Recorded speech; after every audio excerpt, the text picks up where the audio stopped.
When we think about reducing our carbon footprint, we often think of obvious actions such as minimizing food waste or taking public transportation. Rarely do we think about computing's impact on rising carbon emissions. After all, computing technologies are becoming more and more efficient and resulting in less carbon emissions, right? I think this is one of the things that's hardest for people to get their heads around, the idea that efficiency doesn't actually lead to reduced emissions. Now, if we think about the history, right, the longer history here, we see that efficiencies have increased over time, continuously, while emissions have been rising steadily. And why is that? It's because of what's known as rebound effects. So when you make something more efficient, what you do is you make it cheaper, easier, and more profitable to do more. So you get this upswing in demand. Bran Knowles and her colleagues' research focuses on the societal impacts of computing technologies.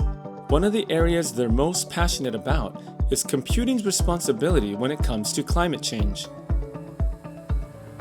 Estimates of computing's global share of carbon emissions range from 1.8% to 2.8%. However, this does not account for the full supply chain and life cycle of these products. Include those figures, and the percentage increases to something in the 2.3% and 3.9% range.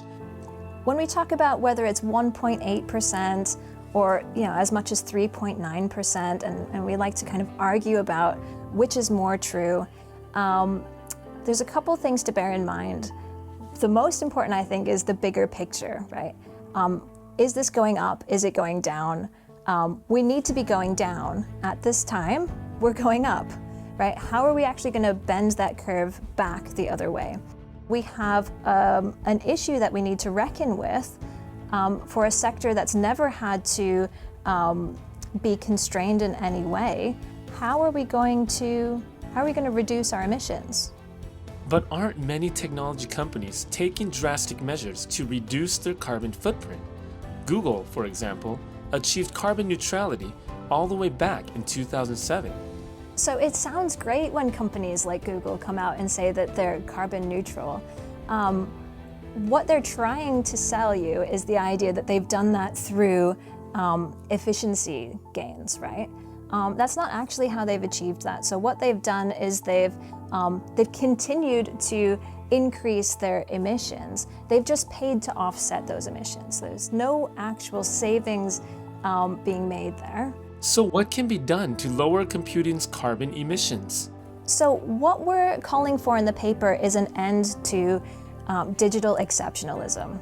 So we seem to have this idea that because computing can deliver efficiencies, and it can do that, that means that it's all right that it continues to increase its own carbon footprint because it delivers these efficiencies across the economy, or because it delivers profit. Well, what we're saying is computing needs to be responsible in the way that other industries are responsible. But won't the introduction of computing constraints prevent innovation? So we seem to be afraid of the idea of constraint, as if it's going to stymie innovation. Actually, the computing community should be calling for the implementation of some sort of constraint, because where there's a constraint, first of all, innovation tends to thrive, right? There's a need, we find a way, right? But also because within a carbon-constrained future, the efficiencies that computing can deliver become that much more valuable.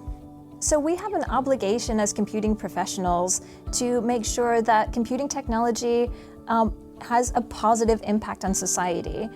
At some point, if we don't reckon with computing's own carbon footprint, we're not going to be able to claim that it has a positive impact on society anymore. Learn more in the Viewpoint column, Our House is on Fire, in the June 2022 Communications of the ACM,